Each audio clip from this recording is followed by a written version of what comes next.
Hello everyone. हम class 10th की SST का हिस्ट्री सब्जेक्ट का चैप्टर 7 या फर्स्ट भी बोल सकते हैं वो पढ़ रहे थे, जिसमें आप लोग को द फर्स्ट फ्रीडम स्ट्रगल 1857, जिसमें आप लोग को मैंने प्रीवियस में कैसे स्ट्रगल हुई, क्या हुआ, उसके सक्सेस, कॉजेज़, फेल होने के रीजंस है ना, कॉजेज़, रीजंस ये वगैरह बताए थे। अब हम आपको यहाँ पर नेक्स्ट उसके आगे का बताएंगे कि इम्पोर्टेंस क्या थे, है ना। फर्स्ट फ्रीडम स्ट्रगल जो हुई थी उसके इम्पोर्टेंस क्या थे और उसके फीचर्स क्या थे। तो यहाँ पे लिखा है, ये फर्स्ट फ्रीडम स्ट्रगल हम लोग ने पहले भी पढ़ा था कि कुछ रीजंस थे जिनके कारण हमारी फर्स्ट फ्रीडम स्ट्रगल फेल हो गई थी, जिनमें हमारे पास वीपन्स नहीं थे, पैसे नहीं थे, है ना, कुछ फिजिकल फीचर्स भी थे।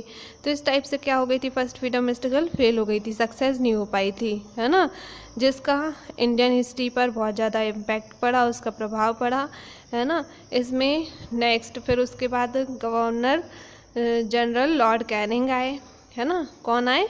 Governor general Lord Canning.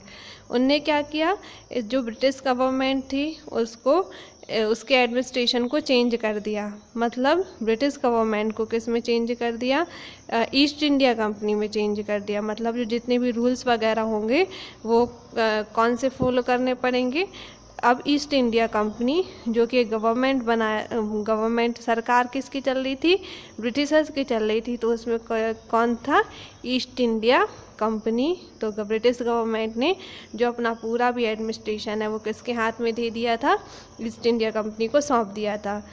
इसमें कई सारे चेंजेस हुए, जिसमें इंडियन सोसाइटी से रिलेटेड चेंजेस हुए, इकोनॉमी से रिलेटेड चेंजेस हुए और गवर्नमेंट से रिलेटेड चेंजेस हुए। तो वो चेंजेस हम यहाँ आगे पढ़ेंगे।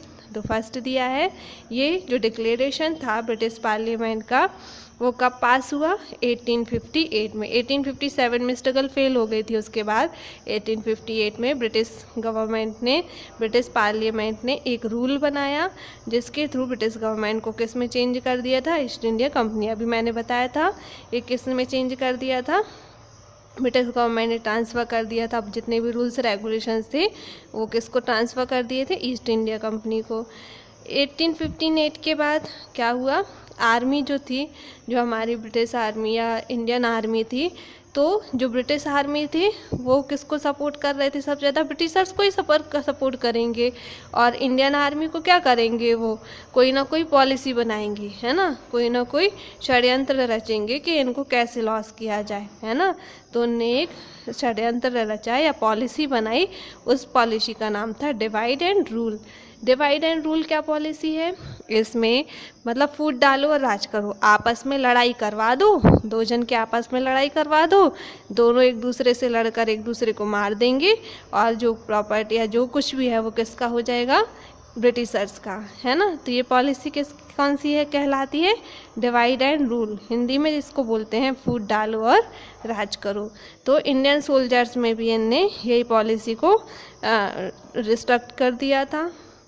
तो यहाँ पे यही लिखा है कि ब्रिटिश गवर्नमेंट के कारण जो इंडियन सोल्जर्स को कई सारे लॉस्ट हुए, है ना। इसमें ब्रिटिश ऑफिसर की इम्पोर्टेंट पोस्ट थी, जो ब्रिटिश आर्मी थी उनको प्रमोट कर दिया जाता था। लेकिन जो इंडियन सोल्जर्स है, इंडियन आर्मी थी, इंडियन आर्मी के लिए कौन सी पॉलिसी चला दी उनने? Divide and rule. मतलब इंडियन पॉलिसी में उनने यूरोपियन सोल्जर्स ने ये पॉलिसी चला दी कि जो इंडियन सोल्जर्स हैं आपस में लड़ेंगे और एक दूसरे को मार देंगे, जिससे सोल्जर्स अपने आप ख़त्म हो जाएंगे, है ना। तो जो जितना भी अधिकार होगा, जब आपस में इंडियन ही इंडियन लड़ पड़ेंगे तो यूरोपियन सोल्जर्स क्या होंगे? सबसे ज़्यादा रहेंगी, है ना। तो ये पॉलिसी थी डिवाइड एंड रूल। फिर उसके बाद क्या चेंजेस हुए? मर्ज करने की, स्टेट को मर्ज करने की पॉलिसी आई। स्टेट को मर्ज कैसे किया गया? मतलब जो स्टेट, जो कई सारे फेमस स्टेट्स हैं, फेमस स्टेट को अलग कर दिया जाए और जो दूसरे स्टेट हैं, है ना, जो एक दूसरे से अगेंस्ट हैं, उनको मिला दिया जाए। तो ये वाली कौन सी है? मर्जर ऑफ स्टेट पॉलिसी है।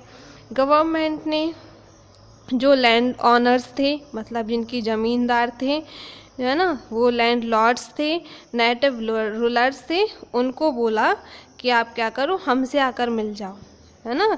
जब ब्रिटिश गवर्नमेंट चल रही थी तो ये कई सारी पॉलिसी बना रहे थे, तो वो क्या सोचते थे, जो पैसे वाले लोग हैं उनको हम अपने अंदर में कर लेंगे, अपने हाथ में ले लेंगे, तो इंडियन क्या होंगे, अपने ही आप ख़त्म हो जाएंगे, अपने ही आप हमें हमारे पास क्या कर देंगे, अपना सरेंडर कर देंगे, है ना। तो इस टाइप से जो ब्रिटिश गवर्नमेंट है, ब्रिटिश गवर्नमेंट ने क्या बोला, जितने भी लैंड ऑनर्स थे, ज़मीन वाले थे, जितने भी ज़मींदार थे, जितने भी नेटिव रूलर्स थे, उनको बोला कि आप हमें क्या करो, ब्रिटिश गवर्नमेंट को ही सपोर्ट करो।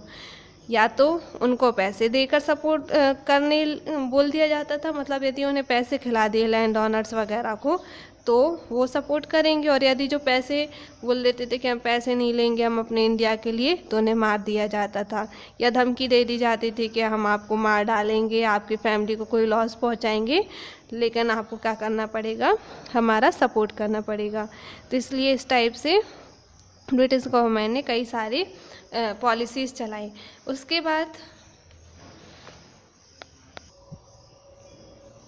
बाद यहाँ पे जो ब्रिटिश हिस्टोरियंस थे, है ना, उनने इस रिवॉल्ट को, मतलब 1857 को क्या रिवॉल्ट दिया, म्यूटिनी ऑफ सोल्जर्स नाम दिया, है ना, म्यूटिनी ऑफ सोल्जर्स बुलाने लगे।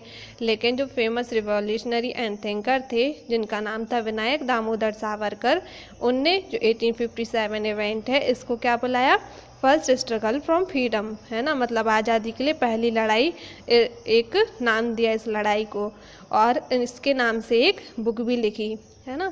फिर उसके बाद क्या हुआ, कई सारे ये जो है ना, बहादुर शाह जफर सेकंड जो हमारे फर्स्ट एम्परर थे, दिल्ली के जो राजा थे, उनने क्या किया, मार्च किया, है ना, उनके जो सैनिक थे उन्हें मार्च किया। मार्च मतलब होता है पैदल यात्रा, निकाली कहाँ से, दिल्ली से निकाली, है ना। और उसके बाद कई सारे और भी आंदोलन हुए, कई सारे आंदोलन होने के बाद कई सारे लोगों ने उसमें भाग लिया, मतलब बच्चों से लेकर फार्मर्स, आर्टिशंस, लैंडलॉर्ड्स वगैरह सब ने अपनी ज़मीन दाव पे लगा दी थी, मतलब सब कुछ पैसा लगा दिया था उसमें, इन्वेस्ट कर दिया था कि आज़ादी के लिए हम अपना सब कुछ लगाने तैयार हैं, है ना। हिंदू मुस्लिम बहुत ज़्यादा क्लोज़र हो गए थे, हिंदू मुस्लिम तो वैसे ही यूनिटी थी, है ना, तो हिंदू मुस्लिम आपस में भाईचारे के साथ रहते थे तो क्लोज़र हो गए थे। इस टाइप से कई सारे आंदोलन होने के बाद जो सक्सेस तो नहीं मिल पाई, लेकिन आगे भी आंदोलन होते रहे, है ना। फिर फ्रीडम फाइटर्स कौन है, तो 1857 के फ्रीडम फाइटर्स तो हम लोग कुछ नाम सुनते। फ्रीडम फाइटर मतलब जिन्होंने इस लड़ाई की, इस आज़ादी को दिलाने के लिए लड़ाई लड़ी, है ना, हमारे भारत को आज़ाद करने के लिए जिनने पार्ट लिया, उसमें हिस्सा लिया, तो वो कुछ फ्रीडम फाइटर्स के नाम यहाँ पे दिए हैं। यहाँ पे लिखा है कि कुछ फ्रीडम फाइटर बहुत फेमस हो गए थे, जिनको हर कोई व्यक्ति जानता है, इनको नेशनल हीरोज़ भी बुलाते हैं, है ना। और इनने आने वाली जनरेशन को, मतलब जो पीढ़ियाँ आती जा रही हैं, वो सभी इनको याद करती हैं, है ना। और वो सभी हम लोग यदि उदाहरण देते हैं तो उनको उदाहरण देते हैं कि आप इनकी तरह बनो, है ना, इंस्पायर करते हैं कि आप मंगल पांडे की तरह बनिए, आप झांसी की रानी की तरह बनिए, कि वो कैसे बहादुर थी, कैसे उनने भारत को आज़ादी दिलाने के लिए उसमें भाग लिया, है ना, उसमें हिस्सा लिया। तो इस टाइप से क्या करते हैं, जो आने वाली जनरेशन है वो इसको हम इंस्पायर करते हैं कि आप ऐसे बनिए। कुछ यहाँ पे इम्पोर्टेंट सोल्जर्स को डिस्क्राइब किया गया है, जिसमें सबसे पहले मंगल पांडे एक सोल्जर का नाम है ना, जिनको कहाँ पोस्ट किया गया था, एक सोल्जर थे ये कहाँ पर, बैरकपुर छावनी, बंगाल में है, जो कि बैरकपुर छावनी में ये पोस्टेड थे। करीब अभी हम लोग ने जब इमीडिएट रीज़न पढ़ा था उसमें भी मंगल पांडे के बारे में पढ़ा था कि 29 मार्च 1857 को इनको किस चीज़ का आरोप लगा दिया था, इन पर इल्ज़ाम लगाया था कि इनने लार्डेट कार्ट्रेज की यूज़ किया है, मतलब गाय और सुअर की चर्बी का यूज़ किया है, वो भी किससे, अपने दांतों से, है ना। और जबकि इनने क्या किया था, एक ब्रिटिश ऑफिसर को मार दिया था गुस्से में, तो ब्रिटिश ऑफिसर डेड हो गया था, है ना, शूट कर दिया था उस पर। फिर उनको क्या कर दिया था, अरेस्ट करके क्या कर दिया था, हैंग्ड कर दिया था। हैंग्ड मतलब फांसी दे दी गई थी। कब, 8 अप्रैल 1857 को फांसी दे दी गई थी, तो वो डेथ हो गई थी उनकी, है ना। फिर उसके बाद आते हैं बहादुर शाह जफर सेकंड, जिन्होंने क्या किया, जो मुग़ल एम्परर के लास्ट राजा थे, मुग़ल एम्पायर के लास्ट एम्परर थे, है ना, उनने क्या किया, उनने भी इसमें 1857 स्ट्रगल में पार्ट लिया। ऑन में 10th मई को क्या हुआ था, 1857 को इनने अपने जो सोल्जर्स थे उनको क्या किया, मेरठ से दिल्ली के लिए पैदल निकाला, है ना। ब्रिटिश ऑफिसर वगैरह थे, ब्रिटिश ऑफिसर के अगेंस्ट क्या किया, उनने पैदल मार्च निकाला, पैदल आंदोलन किया। तो उनने अपने सोल्जर्स को क्या किया, मेरठ से दिल्ली के लिए जो सोल्जर्स हैं उनने आंदोलन किया, है ना। किसके अगेंस्ट, ब्रिटिश ऑफिसर्स के अगेंस्ट उनने आंदोलन किया। फिर उनने ओल्ड एज में भी, जो उनकी जो बहुत ज़्यादा एज हो गई थी, आप लोग इस इमेज में भी देख सकते हो, इतनी मतलब एज होने के बाद भी उनने क्या किया, कई सारे इसमें पार्ट लिए। उन्हें क्या किया, बाउंड्री जो थी उन्हें लड़ाई की, है ना, लड़ाई की। इसको जितने भी हमारे सोल्जर्स थे, सोल्जर्स को बचाने के लिए उनने लड़ाई की और एक लेटर लिखा, है ना, पर्सनल लेटर लिखा। उनने खुद से ही अपने हाथ से लेटर लिखा था और वो लेटर जितने भी राजा थे उन सबके पास भेजा कि आप क्या करो, भारत में जो जितनी लड़ाइयाँ हो रही हैं आज़ादी दिलाने के लिए उनका सपोर्ट करो, है ना। तो कौन कौन से, पटियाला, ग्वालियर, कश्मीर, राजपूत वगैरह के जो राजा थे उनसे रिक्वेस्ट किया कि आप क्या करो, इसमें इस रिवॉल्ट में पार्टिसिपेट लो, है ना। फिर उसके बाद उनने जो उनके सैनिक थे, बहादुर शाह के जो आर्मी थी, है ना, उनने लड़ाई की, युद्ध लड़ा और लड़ते लड़ते उनको क्या हो गया, वो हार गए, है ना, अंग्रेज़ों के पास, क्योंकि वीपन्स अच्छे थे, हथियार ज़्यादा थे। तो उन्हें तो क्या किया, उनके पास बंदूक थी और हम लोग के पास थोड़ी इतने हथियार थे। तो क्या हुआ, वो जो बहादुर शाह जफर सेकंड थे वो हार गए, उनकी सेना मर गई और वो हार गए। हारने के बाद ब्रिटिशर्स ने उनको अरेस्ट कर लिया। बहादुर शाह सेकंड को ब्रिटिशर्स ने अरेस्ट करके क्या कर दिया, रंगून की जेल भेज दिया। रंगून की जेल भेजने पर वो वहाँ पे 1862 में एक्सपायर हो गए, डाइड हो गए, है ना, मतलब उनकी मृत्यु हो गई। अब इसके बाद हम रानी लक्ष्मीबाई के बारे में पढ़ेंगे। तो हम लोग जानते हैं रानी लक्ष्मीबाई कौन थी। उनके हस्बैंड का नाम राजा गंगाधर राव था, जो कि 1854 में एक्सपायर हो गए थे, है ना। तो यहाँ लिखा है 1854 में डेथ ऑफ राजा गंगाधर राव, जो उनके हस्बैंड थे। उनकी डेथ होने के बाद क्या हुआ, ब्रिटिश गवर्नमेंट ने जो उनके अडॉप्टेड सन थे, रानी लक्ष्मीबाई के गोद ले हुए, क्योंकि उनका खुद का जो बेटा था उसको ब्रिटिशर्स ने मरवा डाला था, मतलब पॉलिटिक्स के थ्रू वो मर गया था। लेकिन जो उनका गोद लिया हुआ बेटा था उसको क्या दिया, पूरा झांसी को सौंप दिया। मतलब उसके झांसी जो प्रॉपर्टी थी, झांसी की जितनी भी प्रॉपर्टी थी वो किसके नाम कर दी, झांसी की रानी जो लक्ष्मीबाई थी उनने अपने अडॉप्टेड सन, मतलब गोद लिए हुए बेटे के नाम कर दी। लेकिन ब्रिटिशर्स थे वो ये मानने तैयार नहीं थे। उनने कुछ पॉलिटिक्स की और उसको क्या कर दिया, झांसी थी, झांसी को अपने नाम करने के लिए, अपने अंडर करने के लिए कई सारी पॉलिटिक्स की, जिसके अगेंस्ट रानी लक्ष्मीबाई ने लड़ाइयाँ लड़ी। और वो ह्यूरोज नाम का एक जनरल था, गवर्नर था। ह्यूरोज एक व्यक्ति था, ब्रिटिश गवर्नर था। उसने क्या किया, कालापी में लड़ाइयाँ की, है ना। और तात्या टोपे की हेल्प से झांसी की रानी जो थी उनने ग्वालियर पर अधिकार जमा लिया, है ना। जो ब्रिटिशर्स थे पहले उनने ग्वालियर को अटैक कर दिया, ग्वालियर पे लड़ाई की, ग्वालियर को अपने अंडर में करने के लिए। उसके बाद झांसी पे अटैक करने वाले थे, लेकिन झांसी की रानी ने तात्या टोपे जो उनके गुरु थे उनकी हेल्प से ग्वालियर को बचा लिया। फिर उसके बाद ब्रिटिश कमांडर जो ह्यूरोज था उसने ग्वालियर किले पर कब्ज़ा कर लिया और 18 जून 1858 में जो रानी लक्ष्मीबाई थी उनने अपने सेना के साथ कई सारे सेक्रीफाइस किए, अपने लाइफ में कई सारी प्रॉब्लम्स को देखा, है ना, उसको बहुत ज़्यादा सेक्रीफाइस करते हुए, और वो आखिरी में मर गई, है ना।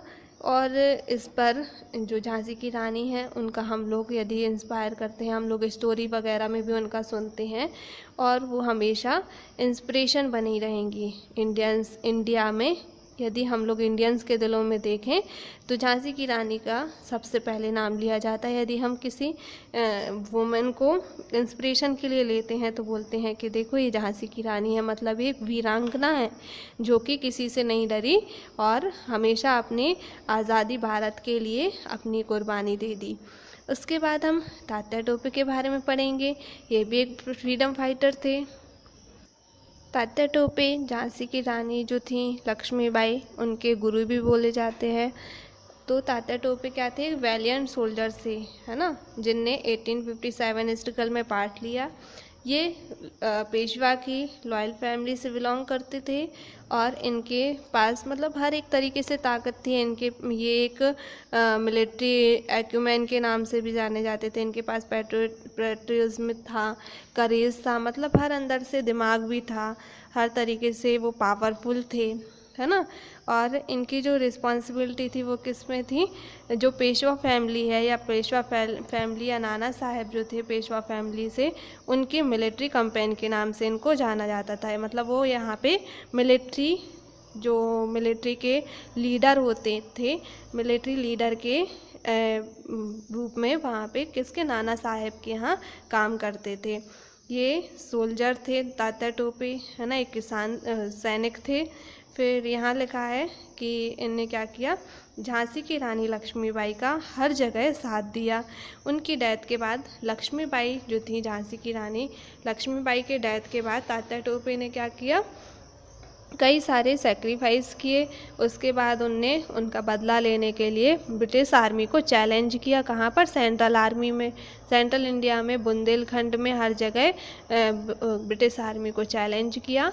और उन्हें जब हार गए वो, तो ब्रिटिश आर्मी ने क्या कर लिया? अरेस्ट कर लिया और उन्हें जंगल आरोन, जो कि गुना डिस्ट्रिक्ट का जंगल है आरोन, वहाँ पर क्या कर दिया? इन्हें फांसी दे दी गई। कब दी थी? शिवपुरी में दी थी। 18 अप्रैल 1859 को इनको क्या दे दी गई थी? फांसी दे दी गई थी।